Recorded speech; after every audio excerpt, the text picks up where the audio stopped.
The mist hung heavy over the Georgia pines that morning, as it had for the past week, a blanket of gray that seemed to smother the land in a hushed whisper, warning those with sense enough to listen that something was amiss in the small town of Whispering Hollow.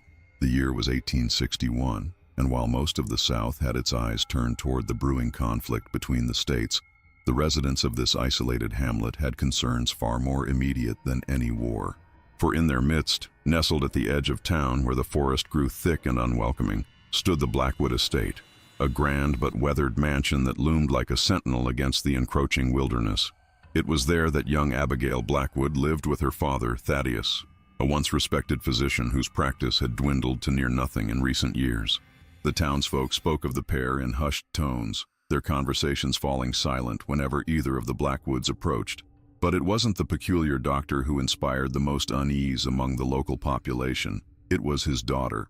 "She ain't right in the head," Martha Wilkes would whisper to anyone who would listen as she arranged her goods at the general store. "Ever since her mama passed, that girl's been touched by something dark. Mark my words." Few could argue with Martha's assessment.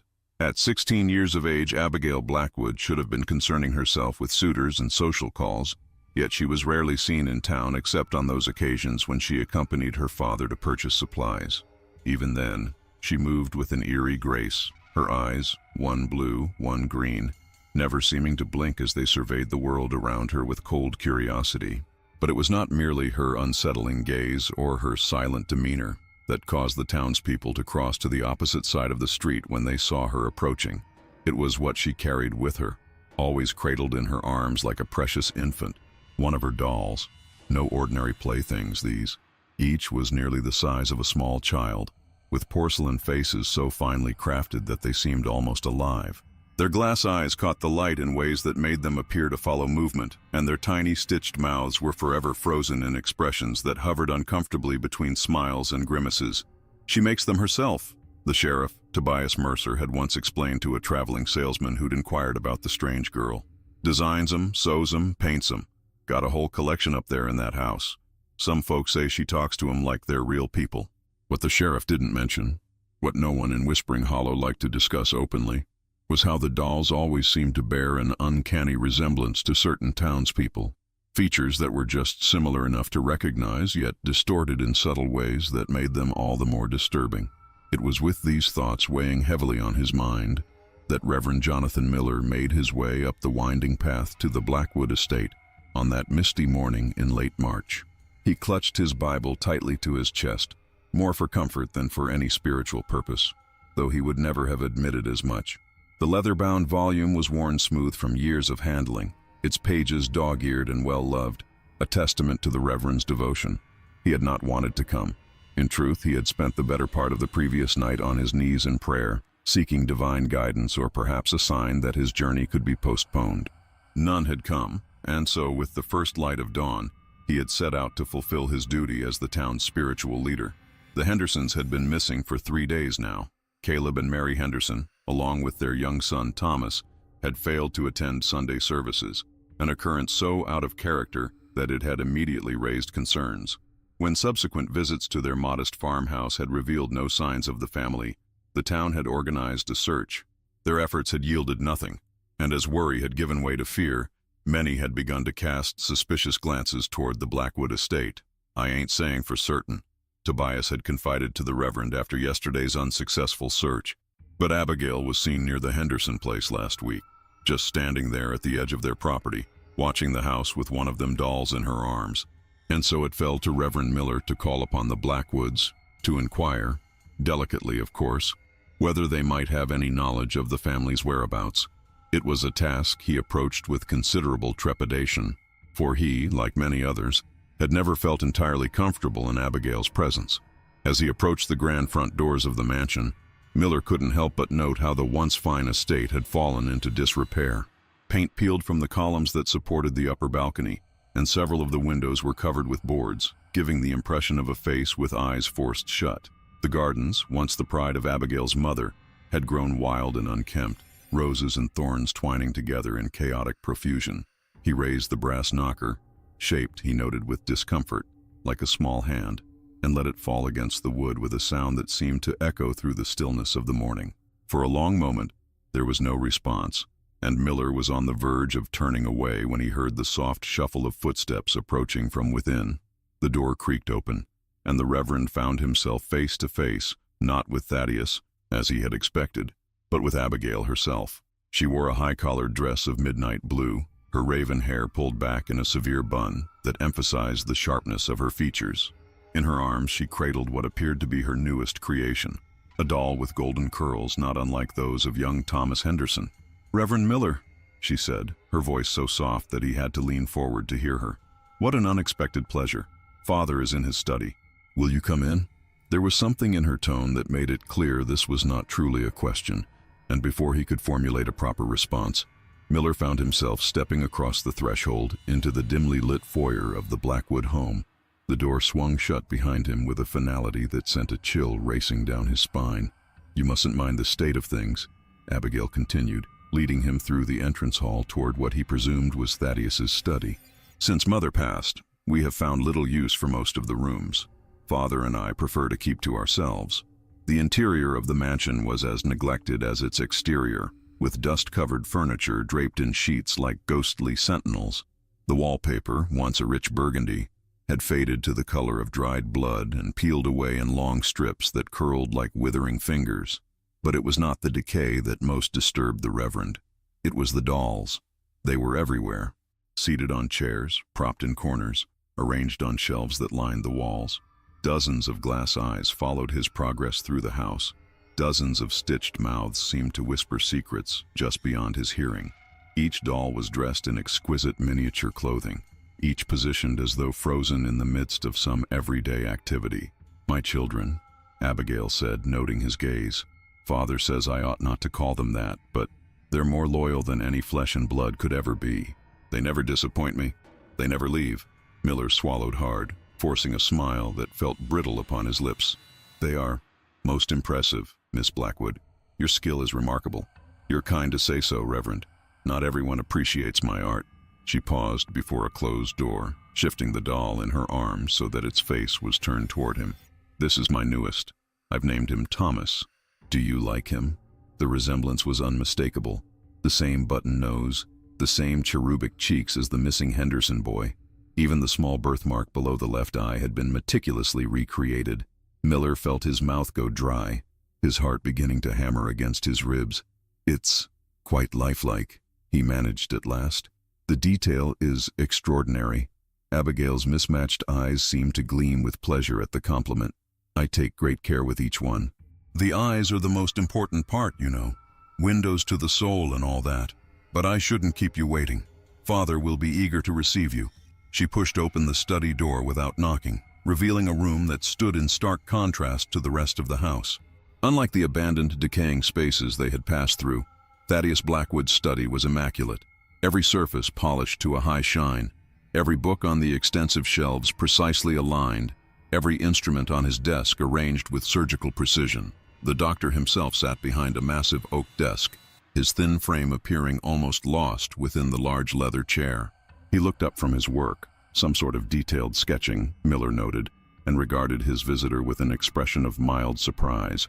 "Reverend Miller," he said, rising to his feet with a fluidity that belied his age. Thaddeus Blackwood was a man in his late 50s, his once dark hair now streaked with silver, his face lined with deep furrows that spoke of both wisdom and worry. "This is an unexpected honor. Please sit." As Miller took the offered chair, Abigail moved to stand beside her father, still clutching the doll that so resembled Thomas Henderson. The family resemblance between father and daughter was striking. The same high cheekbones, the same aquiline nose, the same thin lips that rarely smiled. Yet where Thaddeus's eyes were both a warm brown, Abigail's remained that unsettling combination of blue and green. "I apologize for calling without prior notice," Miller began, his hands fidgeting with the brim of his hat. "But I'm afraid I come on a matter of some urgency. Regarding the Hendersons, I presume?" Thaddeus asked, his tone casual, as though they were discussing nothing more significant than the weather. Miller felt a jolt of surprise. You know of their disappearance? My dear Reverend, there is precious little that occurs in Whispering Hollow without my knowledge." Thaddeus leaned back in his chair, steepling his fingers beneath his chin. "The Hendersons' absence has been noted, of course. Most concerning. Indeed, Miller replied, struggling to maintain his composure. They are God-fearing people, not the sort to abandon their responsibilities without word. The entire town is most anxious for their welfare, and naturally your thoughts turn to us. It wasn't a question, and there was no accusation in the doctor's tone, merely a statement of fact. That is to say, Miller fumbled for words, acutely aware of Abigail's unblinking stare. You needn't apologize, Reverend, Thaddeus said, waving a dismissive hand. I am well aware of how we are perceived in town, the reclusive doctor and his strange daughter. We make for convenient suspects when things go awry. Miller felt a flush of shame creep up his neck. No one is making accusations, Dr. Blackwood. I merely thought, as your property borders the Henderson farm, you might have noticed something unusual in recent days. Ah, I see. Thaddeus nodded thoughtfully. Well, I'm afraid I've been quite absorbed in my work of late. Haven't ventured beyond our grounds in some time. He glanced at his daughter. Abigail, my dear, you take your constitutional walks near the Henderson place, do you not? Have you observed anything out of the ordinary? For the first time since entering the study, Abigail's gaze shifted away from the Reverend, focusing instead on the doll in her arms. Nothing unusual, Father, though I did notice their dog was loose 2 days ago. Poor creature seemed quite distressed. There, you see? Thaddeus spread his hands in a gesture of helplessness. Beyond a loose dog, we have no insights to offer. Though, of course, if we can be of any assistance in the search, you need only ask. Miller nodded, though the knot of unease in his stomach had only tightened. There was something in the doctor's manner, a certain smoothness, a practiced ease, that rang false. And Abigail's doll, with its uncanny resemblance to the missing boy. I appreciate your time, he said at last, rising to his feet. If you should happen to recall anything that might be helpful, I trust you'll send word immediately. Without question, Thaddeus assured him, also standing. Abigail will see you out, Reverend. I would accompany you myself, but I'm afraid I'm at a critical juncture in my work.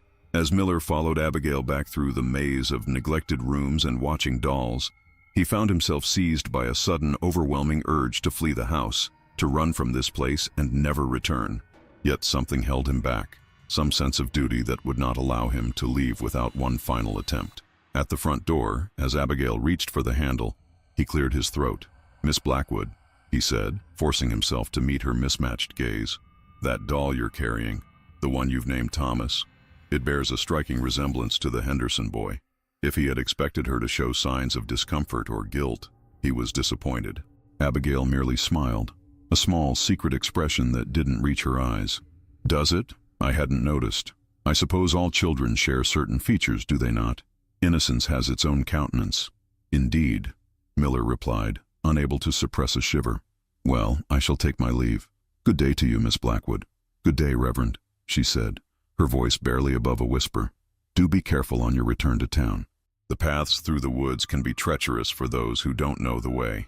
It wasn't until he was halfway down the winding drive, the weight of unseen eyes still pressing upon his back, that Reverend Miller realized what had been troubling him throughout the entire visit. In all the rooms they had passed through, among all the dolls that lined the walls and filled the corners, he had seen 3 that seemed newer than the rest. One with Caleb Henderson's sturdy build and russet beard, one with Mary's gentle smile and auburn hair, and the third, of course, with young Thomas's golden curls. The Reverend quickened his pace, no longer caring about the dignity of his office or the mud that spattered his polished shoes. Behind him, the Blackwood mansion seemed to loom larger than before, its windows like watchful eyes tracking his retreat. By the time he reached the town, the mist had begun to lift, revealing a sky the color of tarnished silver. Miller made directly for the sheriff's office, his mind racing with the implications of what he had seen, or thought he had seen. For now, even as his rational mind insisted there must be an innocent explanation, a deeper part of him recognized the truth. Something terrible had happened to the Hendersons, and Abigail Blackwood knew precisely what it was. Sheriff Tobias Mercer was a practical man. At 45, he had seen enough of life's cruelties to have developed a thick skin, yet not so much that he had lost his basic humanity. He had served as Whispering Hollow's law enforcement for nearly 20 years, and in that time, he had dealt with everything from petty theft to the occasional violent dispute. But never, in all his years of service, had he faced anything like the situation that was now unfolding. Dolls, he repeated, His weathered face creased in a frown as he regarded the Reverend across his cluttered desk. "You're basing these suspicions on dolls that resembled the Hendersons?" Miller leaned forward, his normally placid features flushed with urgency. "Not just resembled, Tobias. They were perfect likenesses. Every detail, down to the birthmark on young Thomas's cheek, and the way she spoke of them as her children. There's something deeply wrong in that house." The sheriff sighed, rubbing a hand across his stubbled jaw. He had known Jonathan Miller for most of his life and had never known him to be prone to flights of fancy. If the Reverend was disturbed by what he had seen at the Blackwood estate, there was likely cause for concern. "I don't disagree that Abigail Blackwood is an unsettling young woman," he said carefully, "and her father has grown peculiar since his wife's passing. But making dolls that look like townspeople, strange as it may be, isn't a crime. It's more than that," Miller insisted. "There was something wrong about the whole encounter. The way Dr. Blackwood seemed to be expecting my questions about the Hendersons. The way Abigail watched me, like she was memorizing my features." He shuddered at the thought. "I fear for that family, Tobias. I truly do." Mercer was silent for a long moment, weighing his options. The Blackwoods, for all their eccentricities, were still among the town's founding families. Thaddeus, despite his dwindling practice, remained a respected physician. To make accusations against them without substantive evidence would be politically dangerous, to say the least. And yet 3 people were missing. Good people, honest people. And if there was even the slightest chance that the Blackwoods were involved, "All right," he said at last, getting to his feet. "I'll pay a visit to the Blackwood place myself. Take a look around, ask a few questions. But Jonathan, I need you to keep this between us for now. No sense stirring up the town until we know more." Miller nodded, relief washing over his features. "Of course, discretion is essential. But please, Tobias, be careful. There's something in Abigail's eyes that chills the blood." "I've faced worse than a strange girl with a doll collection," Mercer assured him, though in truth, he was not as confident as he pretended. He had always given the Blackwood estate a wide berth, and not merely out of respect for the family's privacy. After the Reverend had departed, Mercer took his time preparing for the visit. He cleaned and loaded his revolver, a precaution he told himself was routine, though he had rarely felt the need to do so before venturing out in Whispering Hollow. He also penned a brief note detailing his intentions, which he left in his desk drawer for his deputy to find should he not return by nightfall. It was past noon when he set out for the Blackwood estate, the earlier mist having given way to a thin, watery sunlight that did little to warm the chill air.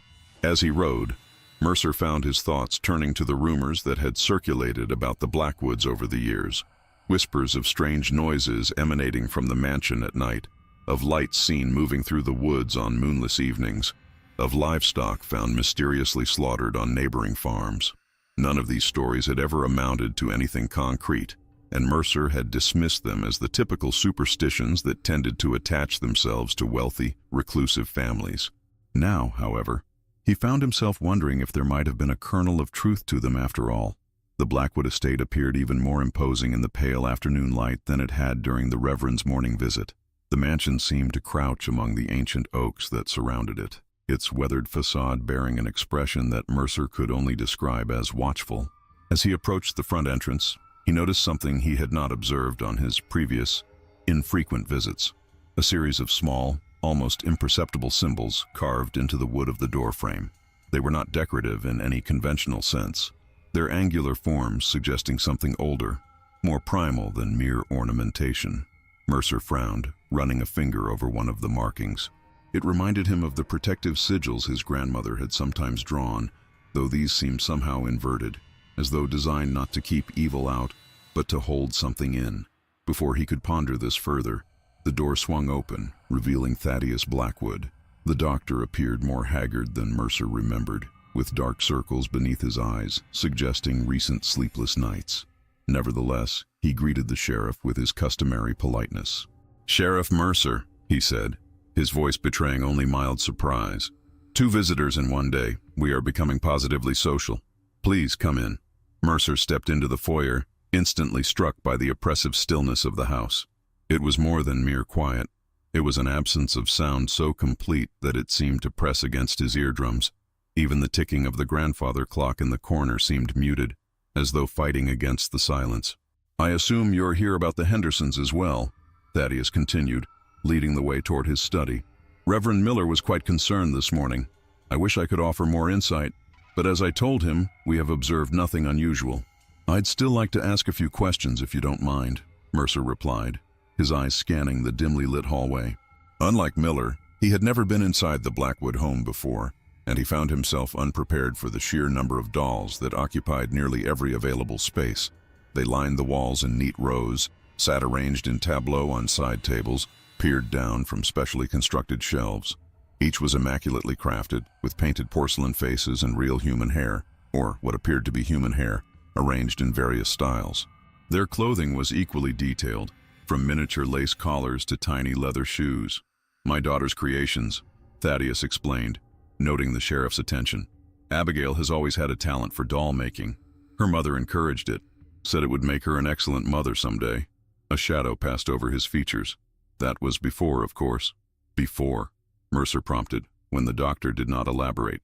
Before Eleanor, my wife, succumbed to her illness. Before Abigail's change. There was something in the way he said the word change that caused the hairs on the back of Mercer's neck to rise. Before he could inquire further, however, they had reached the study, and Thaddeus was gesturing for him to enter. The room was much as Miller had described it, meticulously organized with medical texts lining the walls and a large desk dominating the center. What the Reverend had not mentioned was the peculiar odor that hung in the air, a sweet, cloying scent that reminded Mercer of the embalming fluid used by the town's undertaker. Please sit, Thaddeus offered, indicating a high-backed chair opposite the desk. Abigail is in her workroom at present, but I'm sure she'll join us shortly. She has always been fascinated by your position in the community. Mercer settled into the chair, fighting the urge to loosen his collar. Despite the coolness of the day, the study felt uncomfortably warm, and the strange scent made his head swim slightly. Dr. Blackwood, he began, forcing himself to focus.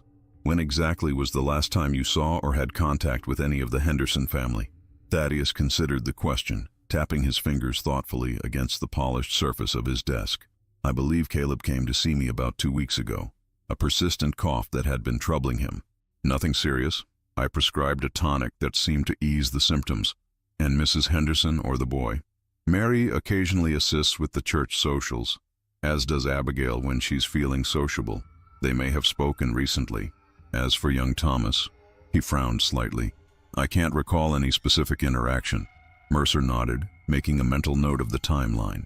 Reverend Miller mentioned that Abigail was seen near the Henderson property last week. Do you know what business she might have had there? A flicker of something, annoyance, perhaps, or concern, passed across the doctor's face. Abigail takes daily walks for her constitution. Her route often takes her past several properties, including the Hendersons. I hardly think her presence there is cause for suspicion. No one's making accusations, Dr. Blackwood, Mercer assured him, using the same diplomatic tone he'd perfected over years of dealing with the town's more sensitive situations. I'm simply trying to gather information that might help us locate the family. Of course, Thaddeus agreed, his expression smoothing once more into polite attention. And I wish you success in your endeavors. The Hendersons are fine people. There was something in the way he used the present tense, are, not were, that Mercer found reassuring. Perhaps his and Miller's concerns were unfounded after all. Perhaps there was a perfectly innocent explanation for the family's disappearance. And yet, as he prepared to ask his next question, Mercer became aware of a subtle change in the atmosphere of the room. The air seemed to thicken, the shadows in the corners deepening as though night were falling despite the early hour. Father, came a soft voice from the doorway. You didn't tell me we had another guest. Abigail Blackwood stood on the threshold, her slender frame silhouetted against the dimness of the hallway beyond. She wore a different dress than she had during Miller's visit, this one a deep crimson that contrasted sharply with the paleness of her skin. In her arms, she cradled not one doll, but two. The Thomas look-alike that had so disturbed the Reverend, and another, newer creation, that Mercer couldn't quite make out from his position. Sheriff Mercer is inquiring about the Hendersons, my dear, Thaddeus explained, rising to his feet. Perhaps you might offer him some tea while we chat. The journey from town must have left him parched. Abigail's mismatched eyes fixed on Mercer with an intensity that made him fight the urge to squirm in his seat. Of course, Father. I would be delighted to play hostess. She turned that unsettling gaze to the sheriff. Do you take sugar, Sheriff Mercer? Or perhaps honey. We keep our own bees, you know. Their honey is quite distinctive. Just plain, thank you, Mercer replied, not entirely certain he would actually drink whatever she brought. There was something about the girl that set all his instincts on alert, though he couldn't have articulated exactly what it was. Perhaps it was simply the way she looked at him, as though she were memorizing not just his features, but something deeper, more essential. With a nod that might have been disappointment, Abigail turned and glided from the doorway, the two dolls still clutched to her chest. As she moved, Mercer caught a better glimpse of the second doll and felt his blood run cold.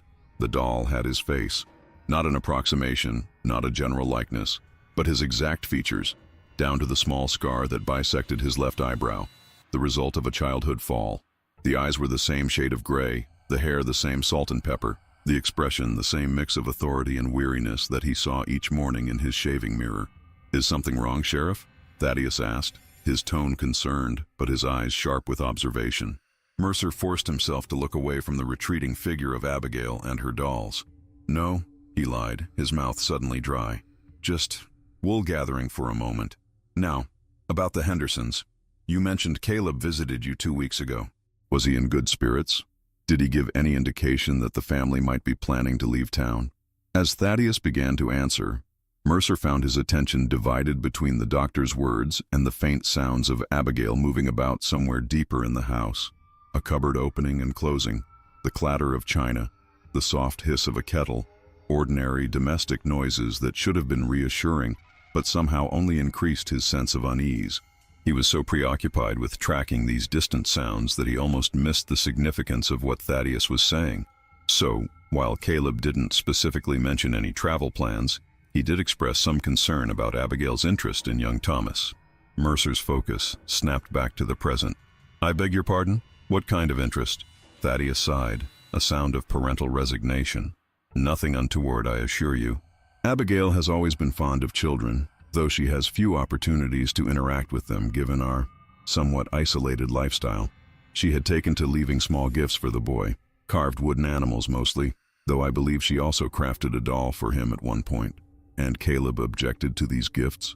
He felt they were excessive, perhaps, or merely strange, coming from a young woman Thomas barely knew." The doctor spread his hands in a gesture of helplessness.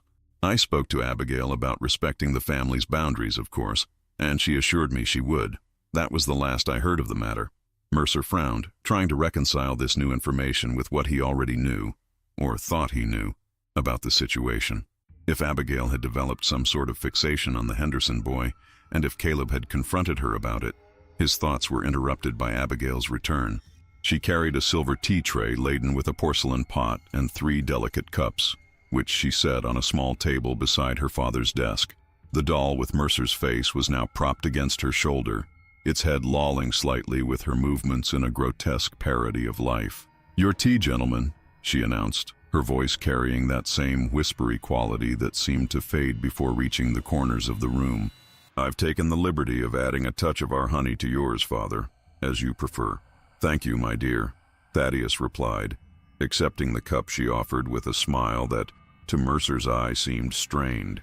When Abigail extended a cup toward him, Mercer hesitated, his mind racing through the possible consequences of either accepting or refusing.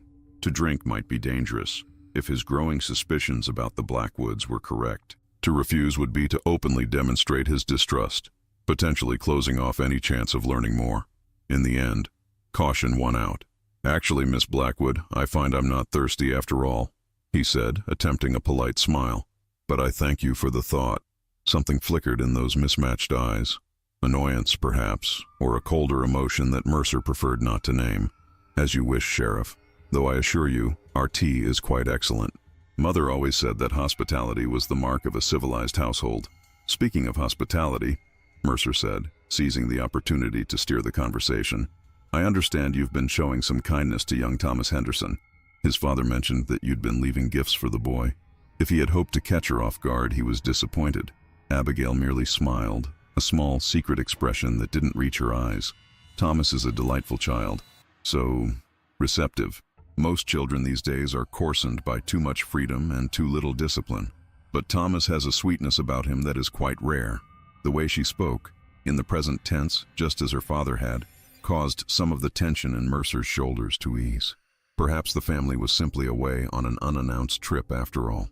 Perhaps the dolls were merely an unfortunate coincidence. The Hendersons are indeed good folk, he agreed cautiously, which is why their sudden absence has caused such concern in town. If they had planned to travel, surely they would have informed someone. One would think so, Abigail agreed, taking a seat in a high-backed chair near the window, the doll with Mercer's face still cradled in her arms. But people can be unpredictable, can they not? Even the most seemingly reliable souls can surprise you with their actions. There was something in her tone, a hint of personal knowledge, perhaps even of satisfaction, that caused the sheriff's earlier unease to return in full force. He glanced at Thaddeus, who was sipping his tea with an expression of studied neutrality, then back to Abigail, who continued to stroke the hair of the doll that bore his likeness. "Miss Blackwood," he said, deciding that directness might yield better results than continued circling, "I couldn't help but notice that the doll you're holding bears a striking resemblance to me. May I ask when you created it?" Abigail's smile widened fractionally. "Do you like it, Sheriff? I finished it just this morning. I've been working on it for some time, actually, ever since you spoke at the Founders' Day celebration last month. You have such distinctive features, that wonderful scar through your eyebrow, the particular set of your jaw. A doll maker's dream, truly." "It's remarkably accurate," Mercer admitted, fighting to keep his tone casual. "You have quite a gift for observation." "Abigail sees more than most," Thaddeus interjected, setting down his now empty teacup. "It's what makes her work so exceptional. She captures not just the physical likeness, but something of the essence of her subjects." The way he said subjects, rather than models, sent another chill down Mercer's spine. He was beginning to feel that he had stumbled into something far more complex and dangerous than a simple missing persons case. Yet what exactly was he dealing with? Eccentric artistry? Unhealthy obsession? Or something more sinister? "I'd like to see your workroom, Miss Blackwood," he said suddenly, the words emerging before he had fully formulated the thought. "If you wouldn't mind showing me where you create these remarkable dolls." Father and daughter exchanged a glance that contained volumes of unspoken communication. For the first time since his arrival, Mercer saw something like genuine emotion cross Thaddeus's face. A flicker of alarm, quickly suppressed. "I'm afraid Abigail's workroom is quite private, Sheriff," the doctor said smoothly. "She finds that the creative process requires solitude and silence. Perhaps another time, when she's completed her current project." "It's a sacred space," Abigail added, her fingers still moving through the hair of the Mercer doll in a manner that the sheriff found increasingly disturbing. "Mother always said that artists need their sanctuaries. You wouldn't ask a priest to show you the confessional, would you?" The comparison struck Mercer as odd, but he let it pass. "Of course, I understand the need for privacy. Perhaps another time, as your father suggests." He rose from his chair, sensing that he would learn nothing more of value from this interview. At least, nothing the Blackwoods were willing to reveal openly. "Thank you both for your time. If you happen to hear from the Hendersons or recall anything that might help locate them, I trust you'll send word immediately." "Without question," Thaddeus assured him, also standing. "The welfare of our neighbors is of paramount concern to us." As the doctor led him back through the house toward the front entrance, Mercer found his gaze drawn once more to the multitude of dolls that filled the spaces they passed through. Now that he was looking more carefully, he could identify several that bore unmistakable resemblances to other residents of Whispering Hollow. Mrs. Peterson, who ran the millinery shop, old Mr. Granger, who tended the livery stable, the Wilson twins, who couldn't have been more than 12 years old. And there, on a shelf nearly hidden in an alcove, 3 dolls arranged in a family grouping: Caleb, Mary, and Thomas Henderson, their porcelain faces frozen in expressions of perpetual surprise. Mercer slowed his steps, feigning interest in a painting on the opposite wall while he studied the dolls from the corner of his eye. There was something different about these 3, something in the quality of their construction that set them apart from the others.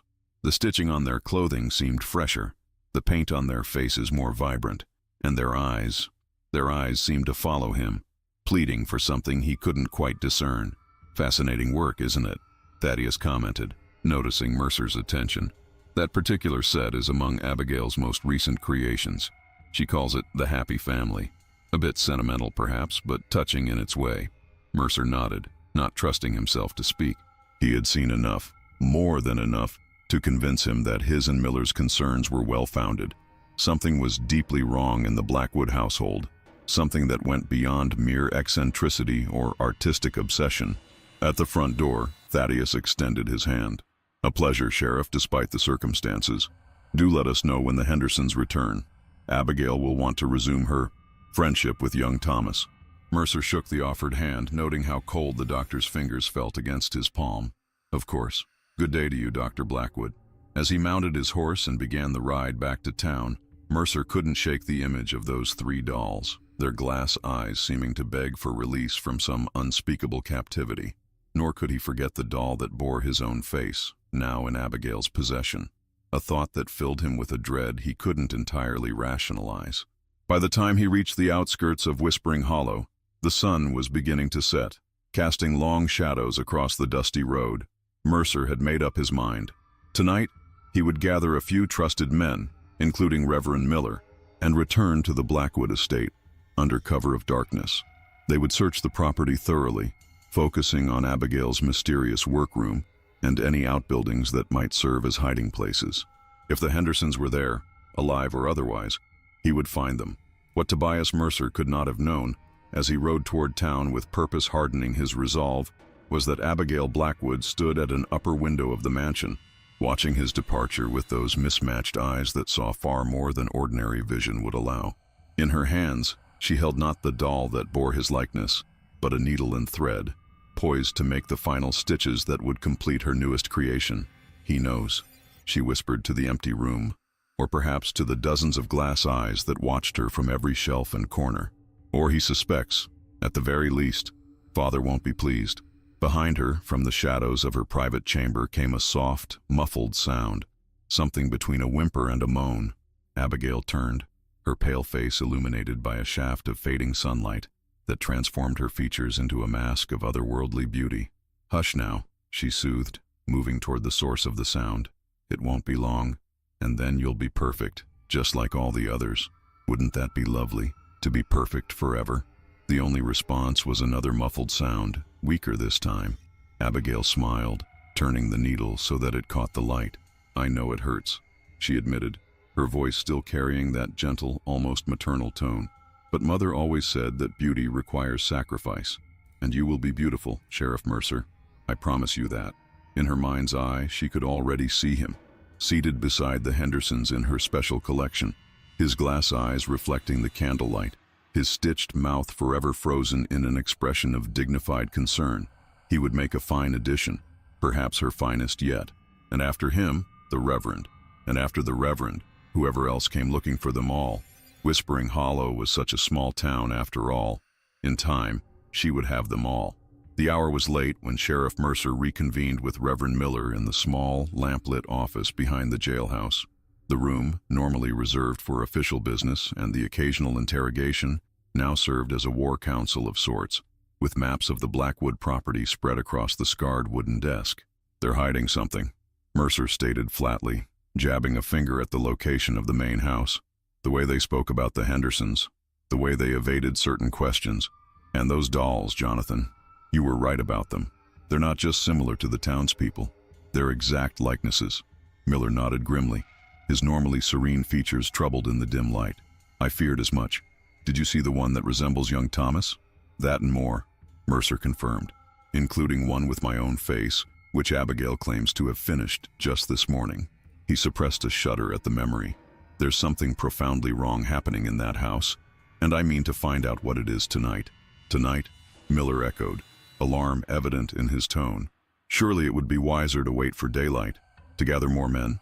Mercer shook his head firmly. "Every hour we delay puts the Hendersons, if they're still alive, in greater danger. And frankly, I'm not certain how many in town would be willing to move against the Blackwoods based on nothing more concrete than disturbing dolls and odd behavior." The Reverend couldn't argue with this assessment. Despite the general unease that Abigail inspired, the Blackwood name still carried weight in Whispering Hollow. Thaddeus had served as the town's primary physician for decades, delivering many of the current residents into the world. To accuse him of involvement in a disappearance, or worse, would require evidence more substantial than they currently possessed. "Who will accompany us then?" Miller asked, accepting the inevitable. "I've spoken to Samuel Green and his brothers, Jacob and Eli," Mercer replied. "Good men, all of them. Steady hands who can keep their mouths shut. They'll meet us at the crossroads near Willow Creek at midnight." The Reverend raised an eyebrow. "The Greens? They're farmers, not lawmen. They're also the closest neighbors to the Blackwood estate, and they know every inch of those woods." Mercer folded the maps with decisive movements. "Besides, Samuel's wife is Mary Henderson's sister. He has a personal stake in finding the family." Miller nodded, conceding the point. "Very well. Midnight at Willow Creek. Should we be armed?" It was a question that revealed how far beyond normal procedures they had ventured. For a man of the cloth to inquire about weapons suggested a level of threat that transcended ordinary concerns. "I'll provide what's necessary," Mercer assured him, "though I pray we won't need firearms. This is a search mission, not a raid.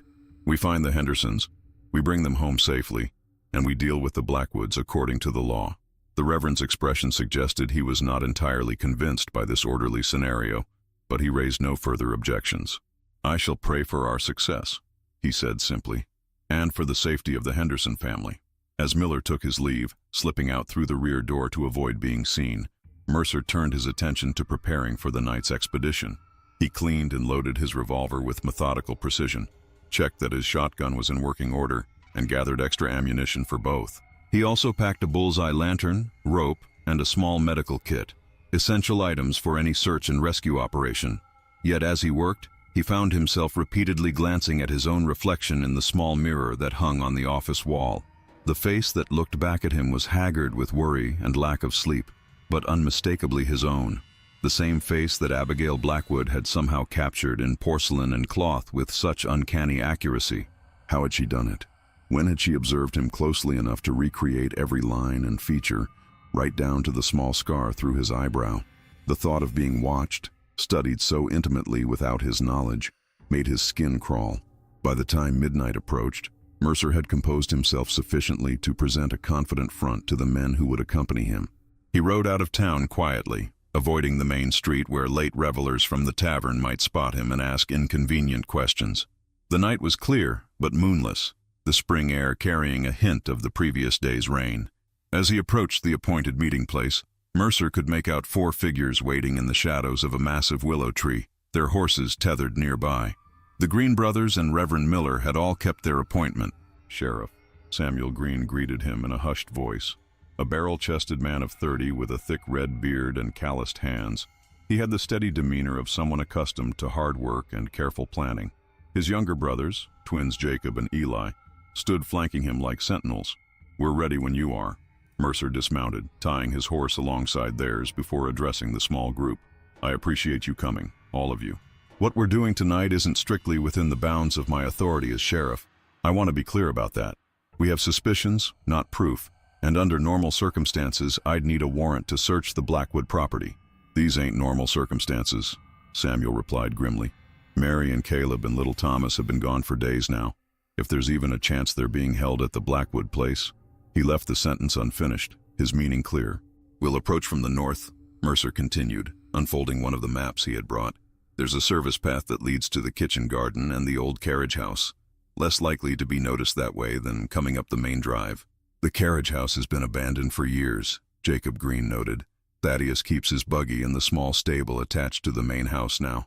"All the more reason to check it first," Mercer pointed out.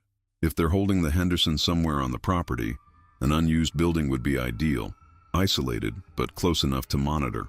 The men nodded in agreement, and after a brief review of their plan, searched the outbuildings first, then, if necessary, enter the main house itself. They mounted their horses and set off through the woods that bordered the Blackwood estate. They rode in silence, each man absorbed in his own thoughts and concerns. For Mercer, those thoughts continually returned to the image of Abigail Blackwood and her dolls, particularly the 3 that resembled the missing family, arranged in that mockery of domestic tranquility. There had been something about their eyes, something that had stirred a nameless dread in his heart. The approach to the Blackwood estate from the north was more challenging than the main drive, requiring them to navigate through densely wooded terrain before emerging near the sprawling garden that had once been Eleanor Blackwood's pride and joy. In the years since her death, it had fallen into a state of semi-wilderness, with herbs and vegetables competing with encroaching weeds and wild roses scrambling over neglected trellises. Beyond the garden stood the carriage house, a substantial structure that, in its heyday, had housed not only the family's various conveyances, but also provided quarters for their driver and groom. Now, it presented a forlorn appearance, with shuttered windows and a sagging roof that spoke of years of neglect. "We'll leave the horses here," Mercer whispered as they dismounted at the edge of the woods. "Less chance of them making noise that might alert someone inside the main house." After securing their mounts, the 5 men approached the carriage house on foot, moving as quietly as their various levels of woodcraft allowed. Reverend Miller, to his credit, managed to avoid the worst of the dry twigs and rustling underbrush, though he could not match the near-silent progress of the Green brothers, who moved through the darkness with the ease of men born and raised in these woods. At the weathered door of the carriage house, Mercer paused, listening intently for any sound from within. Hearing nothing, he tried the handle, locked as expected. He glanced at Samuel, who nodded and stepped forward with a set of rudimentary lockpicks, tools that, in other circumstances, Mercer might have questioned a law-abiding farmer possessing. "My grandfather was a locksmith in Savannah," Samuel explained quietly, noticing the sheriff's raised eyebrow. "Taught me a few things before he passed." The lock was old and simple, yielding to Samuel's efforts within minutes. As the door creaked open, Mercer raised his bullseye lantern, shielding most of its light to provide just enough illumination to prevent them from stumbling in the darkness. The interior of the carriage house was dusty and cobwebbed, with the musty smell of long abandonment.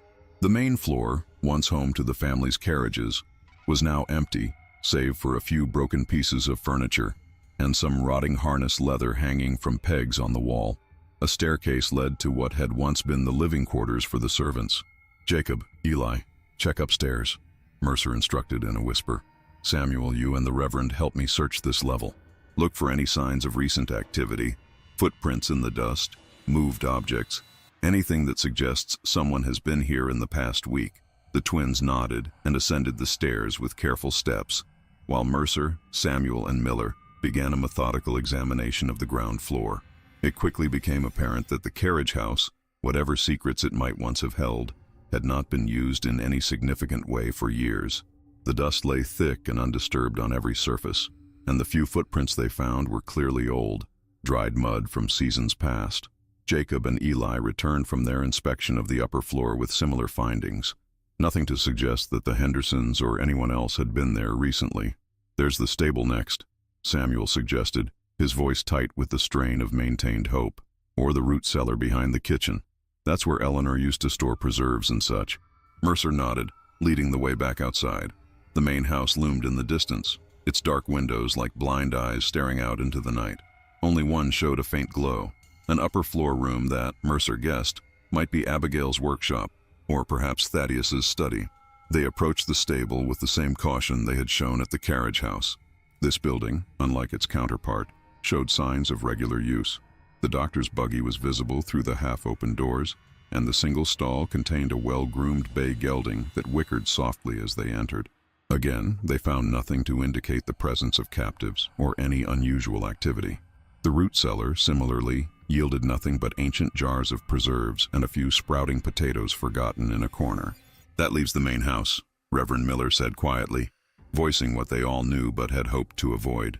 "If the Hendersons are here, they must be inside." Mercer hesitated, weighing their options. Entering a private residence without permission or a warrant was a serious breach of his authority as sheriff.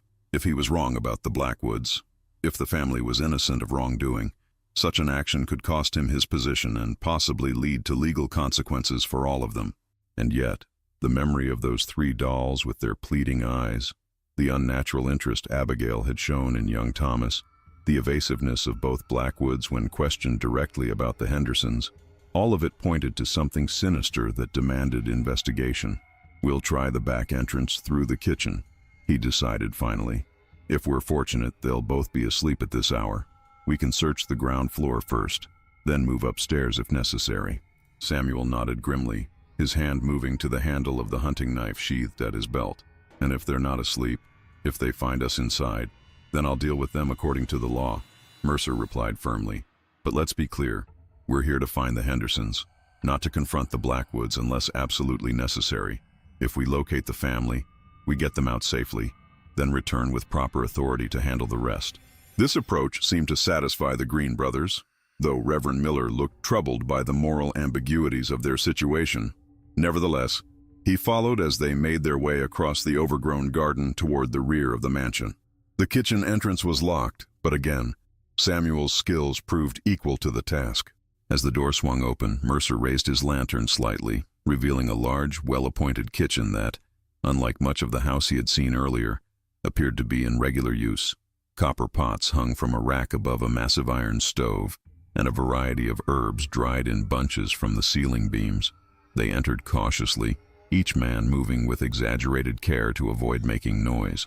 Mercer closed the lantern shutter further, leaving just enough light to navigate by without risking detection. They had just begun to move toward the door that presumably led to the main part of the house, when Jacob Green's foot caught the edge of a braided rug, causing him to stumble slightly. He caught himself on the edge of a heavy wooden table, but not before dislodging a ceramic bowl that had been resting there. The bowl hit the floor with a crash that seemed deafening in the midnight stillness of the house. For a long, breathless moment, the 5 men froze in place, straining to hear any response from within the mansion. Seconds stretched into a minute, then 2, with no sound of approaching footsteps or voices raised in alarm. "Perhaps they're deeper in sleep than we thought," Miller whispered hopefully. Before anyone could respond, a voice spoke from the darkness of the doorway, a soft, feminine voice that sent a chill down Mercer's spine. "Or perhaps we were expecting you, Sheriff Mercer." Abigail Blackwood stood in the doorway, a candelabra in one hand casting her sharp features into dramatic relief. She wore a white nightgown, her black hair loose around her shoulders in a manner that, in any other circumstance, might have been considered improper for a young woman to appear before men not of her family. But there was nothing vulnerable or embarrassed in her posture. She regarded them with the calm confidence of a hostess who had anticipated late-arriving guests. "Miss Blackwood," Mercer acknowledged, straightening to his full height and doing his best to project authority despite the awkwardness of being caught breaking into a private home. "I apologize for the intrusion, but we have reason to believe that the Henderson family may be on your property against their will." Abigail tilted her head slightly, regarding him with those mismatched eyes that seemed to glow in the candlelight. "How fascinating. And what led you to this conclusion, Sheriff? The dolls, I presume? Or has someone been spreading more colorful tales about my father and me?" Before Mercer could respond, Samuel Green pushed forward, his face flushed with anger and fear for his missing relatives. "Where are they?" he demanded. "What have you done with Mary and Caleb and the boy?" Something flickered across Abigail's face. Amusement, perhaps, or a colder emotion that Mercer couldn't quite identify. "Mr. Green, isn't it? Mary's brother-in-law. She spoke of you, you know. Said you had a temper." She smiled, a small, secretive expression that didn't reach her eyes. "Please, gentlemen, since you've gone to such trouble to visit us at this ungodly hour, you might as well come in properly. Father is in the parlor. He's been expecting you as well." With that, she turned and moved deeper into the house, clearly expecting them to follow. Mercer exchanged glances with the others, a silent debate about whether to proceed or to retreat and return with more men, more authority. In the end, curiosity and concern for the Hendersons won out. They followed Abigail through the dimly lit corridors, past walls lined with watching dolls, to a parlor where Thaddeus Blackwood sat in a high-backed chair before a small fire. Unlike his daughter, he was fully dressed, as though he had never retired for the night at all. "Sheriff Mercer," he greeted them, rising with that same fluid grace Mercer had noted earlier. "Reverend Miller, and the Green brothers, if I'm not mistaken. What an unexpected gathering." "Dr. Blackwood," Mercer acknowledged stiffly. "I'll come straight to the point. We're searching for the Henderson family, and we have reason to believe they may be here. Perhaps not of their own free will." Thaddeus raised an eyebrow, his expression one of mild surprise rather than the outrage one might expect from a man whose home had just been invaded. "A serious accusation, Sheriff. May I ask what evidence has led you to this conclusion?" Before Mercer could formulate a response that wouldn't sound absurd, dolls with the Hendersons' faces, Abigail's strange interest in Thomas, the family's unexplained absence, Samuel Green stepped forward again. "Enough of this," he growled. "We know they're here. The whole town knows about your daughter's unnatural obsession with dolls that look like real people. Just tell us where they are, and we'll be on our way." Thaddeus regarded him calmly, showing no sign of intimidation, despite Samuel's imposing size and obvious anger. "My daughter is an artist, Mr. Green. Artists often find inspiration in the world around them. That her dolls bear resemblance to certain individuals is hardly evidence of wrongdoing. Father, Abigail interrupted softly, moving to stand beside his chair. Perhaps we should simply show them. After all, they've come all this way in the middle of the night. It seems cruel to deny them what they seek. A look passed between father and daughter, a silent communication that seemed to convey volumes. After a moment, Thaddeus nodded. Perhaps you're right, my dear. The workroom then. Abigail smiled, that same secret expression that never seemed to warm her eyes.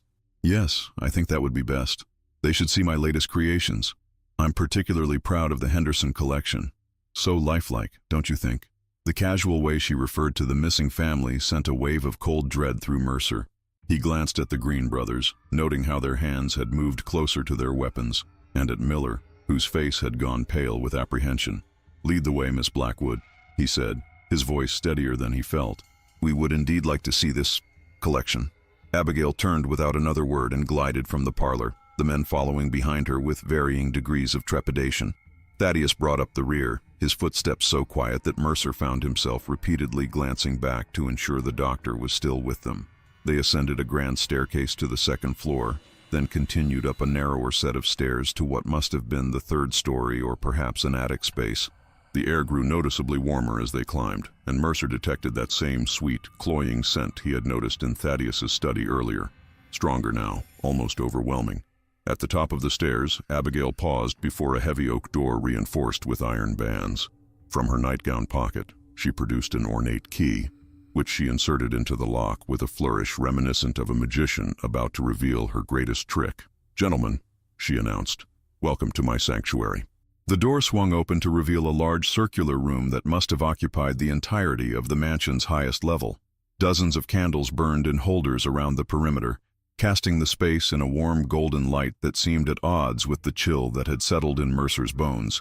The room was dominated by a massive workbench in its center, cluttered with the tools of the doll-maker's craft, needles and thread of various sizes, tiny scissors, pots of paint, brushes, and what appeared to be surgical instruments alongside more conventional woodworking tools. Shelves lined the walls, each filled with dolls in various stages of completion, their blank eyes seeming to follow the visitors as they entered. But it was not these half-finished creations that caused Samuel Green to let out a strangled cry, nor that made Reverend Miller fall to his knees in prayer. It was what stood, or rather sat, in a semicircle of chairs arranged near the room's single window. Caleb, Mary, and Thomas Henderson, positioned as though engaged in quiet family conversation. Caleb in the center, one arm extended as if in mid-gesture. Mary beside him, her head tilted in attentive listening. Young Thomas at his father's feet, a wooden toy soldier clutched in his small hand. They were perfectly still, perfectly silent, perfectly preserved. Their skin had the waxy sheen of the finest porcelain. Their eyes, glass now, not flesh, catching the candlelight with an unnatural gleam. Their clothes were their own, meticulously arranged and stitched in places where alterations had been necessary. Their hair, still their own as well, had been carefully styled, Mary's auburn tresses arranged in an elegant coiffure she had likely never worn in life. They had been posed with loving attention to detail, positioned to create the illusion of a family moment frozen in time, and across their mouths, so subtly done that it was almost invisible unless one looked closely, ran the fine, nearly imperceptible stitches that had sealed their lips forever. Beautiful, aren't they? Abigail said, her voice carrying that same maternal pride Mercer had noted when she spoke of her dolls earlier. My finest work to date, though I'm particularly pleased with how young Thomas turned out. Children are so much more difficult. Their proportions require special attention. Samuel let out a howl of anguish, a sound so primal that it seemed to shake the very foundations of the house. He lunged toward Abigail, his grief transformed instantly to rage, only to be intercepted by Thaddeus, who moved with a speed that belied his years. The doctor grasped Samuel's arm with surprising strength, twisting it in a way that brought the larger man to his knees. Now, he chided, as though speaking to an unruly child. That's no way to show appreciation for my daughter's artistry. Mercer had his revolver out in an instant, leveling it at Thaddeus's head. Release him, he commanded, his voice hard with authority and barely controlled horror. Release him now, Dr. Blackwood, or I swear to God I'll put a bullet through your skull. Thaddeus complied, stepping back with his hands raised slightly in a gesture of compliance. But there was no fear in his expression, only a kind of amused tolerance, as though he were humoring a child playing at being an adult. "There's no need for violence, Sheriff," he said mildly. "We merely wished to show you what you came to see. The Henderson family is here, as you suspected. They are quite safe, I assure you. Safer than they ever were in life. Preserved now, perfect and unchanging. Isn't that what everyone truly desires? To arrest the decay of time? To remain forever at one's peak of beauty and vigor?" Beside him, Abigail nodded in agreement, her gaze fixed lovingly on the seated figures of the Hendersons. "They were my most challenging subjects yet," she said, as though discussing nothing more sinister than portrait paintings. "Especially Caleb. He fought so hard at first, you see, but Father's special tea soon calmed him, just as it did Mary and little Thomas." The implication of her words, that the Hendersons had been alive when brought to this room, alive when Abigail began her work, sent a wave of nausea through Mercer so powerful that he nearly lost his grip on his weapon. You murdered them," he managed, his voice hoarse with horror. "You killed them and turned them into dolls." Abigail looked genuinely offended by this characterization. "Murdered? What a crude term, Sheriff. I elevated them, transformed them into art. They will never age now, never sicken, never die. They are perfect, eternal." She moved to stand behind Thomas's small figure, resting her hands gently on his golden curls. "And they will always be together, a family united forever. Isn't that beautiful?" Samuel had begun to weep, harsh, racking sobs that shook his powerful frame as he knelt on the floor, staring at the remains of his sister-in-law and her family. Jacob and Eli stood frozen in shock, their eyes wide with disbelief and revulsion. Only Reverend Miller seemed to have regained some measure of composure, his lips moving in silent prayer as he slowly rose to his feet. "This is madness," Mercer said, his revolver still trained on Thaddeus. "Absolute madness. You will both hang for this." Thaddeus smiled, a genuine expression that transformed his austere features into something almost handsome. "I think not, Sheriff. You see, no one will believe you. The respectable Dr. Blackwood and his talented, if somewhat reclusive daughter, turning people into dolls. It sounds like the ravings of a lunatic, does it not? And even if you were to convince some that your tale is true, what proof would you offer? The Hendersons appear to be dolls. Exceptional, lifelike dolls, but dolls nonetheless. Any examination would simply confirm Abigail's extraordinary skill as an artist. And by the time you returned with more men, with doctors and officials," Abigail added, "we would be long gone, taking our collection with us. We've relocated before, when necessary. Haven't we, Father?" The casual revelation that the Hendersons were not their first victims struck Mercer like a physical blow. How many others had there been? How many towns before Whispering Hollow had the Blackwoods visited, leaving behind a trail of mysterious disappearances? "You won't be going anywhere," he stated flatly. "You're both under arrest for the murders of Caleb, Mary, and Thomas Henderson. Jacob, Eli, bind their hands. We're taking them back to town." Before either of the twins could move to comply, Abigail laughed, a sound like breaking glass that seemed to fill the room and echo from every direction at once. "Oh, Sheriff," she said, her mismatched eyes gleaming with an inner light that was not entirely human. "Did you truly believe we would allow ourselves to be taken? That we invited you here simply to admire my work before surrendering to your authority?" As she spoke, Mercer became aware of movement in the shadows behind the shelves, a rustling, shifting motion, accompanied by the soft click of porcelain limbs and the whisper of cloth against cloth. To his horror, he realized that what he had taken for inanimate dolls were beginning to stir, glass eyes blinking, stitched mouths stretching into grotesque approximations of smiles. "My children?" Abigail crooned, extending her arms as though to embrace the entire room. "My beautiful children. These men have come to separate us, to take me away from you. We can't allow that, can we?" The dolls, dozens of them, perhaps hundreds, began to advance from all corners of the circular room, moving with jerky yet purposeful motions. Their painted faces remained frozen in those unsettling smiles, but their eyes, those glass eyes that had seemed to plead with Mercer earlier, now burned with an unholy light. "What devilry is this?" Reverend Miller gasped, clutching his Bible before him like a shield. "God preserve us! Thaddeus watched the advancing dolls with the proud expression of a father observing his children's achievements. Not devilry, Reverend, science. Or perhaps a bit of both. My late wife had certain knowledge passed down through generations of her family. Knowledge of how to preserve not just the body, but something of the essence as well. Abigail inherited her gift, and under my guidance, has perfected it. They're still in there, Abigail added, her voice taking on a dreamy quality. A spark of what they were, bound to my will, enough to animate the form, to serve as I direct. Not fully conscious, of course. That would be cruel. Just aware enough. Mercer fired his revolver at the nearest advancing doll, a creation that bore the unmistakable features of a man he recognized as a traveler who had passed through Whispering Hollow the previous autumn and never been seen again. The bullet struck the doll in the chest, tearing through cloth and whatever lay beneath, but the creature didn't fall. It merely staggered slightly before continuing its inexorable approach. "Conventional weapons won't stop them, Sheriff," Thaddeus informed him, almost apologetically. "They feel no pain, need no breath, fear no injury.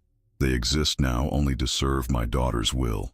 As the dolls closed in, Mercer made a desperate decision. "The lantern," he shouted to the Green brothers. "Use the lantern. Burn this place down." Jacob responded instantly, hurling his bullseye lantern at the nearest shelf of half-completed dolls. The glass shattered, spilling oil that caught fire immediately, flames racing up the wooden shelving and leaping to the dry timber of the attic ceiling. "No!"